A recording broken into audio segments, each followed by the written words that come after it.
महाभारतर सबुठारु कलंकित अध्याय है जितेबाला श्रीकृष्ण बेलारसेन को तांकर मुंड काटिबा को कहिथिले। बेलारसेन भीमंकर नाती घटोत्कचकर पुओ एवं महाभारतर सबुठारु शक्तिशाली योद्धा कुहा जाए। तांको तीर रे एते शक्ति थिला कि महाभारत मात्र किछि मिनिट भितरे शेष हो जाइथांता। श्रीकृष्ण जेतेबेले कथा जानिले से बेलारसेन को पचारिले कि तमे काहा पई युद्ध लड़िबो। से कहिले मु देवी मां को प्रॉमिस करिछि कि जेउ पक्ष दुर्बल हबो मु सेही पक्ष पई युद्ध करिवि। कृष्ण कहिले तमे जदि एमति लड़िबो ताहाले युद्ध केबे भी शेष हबो नै। कन्फ्यूज्ड हे कि बेलारसेन कृष्ण को ही पचारिले, हे प्रभु तमे ही मोर गुरु, मते ही किसी रास्ता देखाओ। कृष्ण किसी समय चिंता करी कहले, जदि तमे मते गुरु मानुच ताहले मते गुरु दक्षिणा दियो, तमर मुंड को काटी मो हाथ रे रखि दियो। बेलारसेन सेदिन मना कलेनि सत, किंतु कृष्ण को आगे गोटे शर्त रखिले।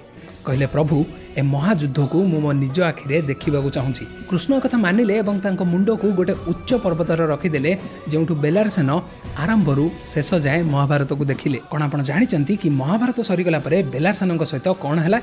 जदि जानिचंती कमेंट्स जणांतु, आ जदि जानि नांती ताहले पार्ट 2 कमेंट करंतु, मु आ गोटे वीडियो आनिबी।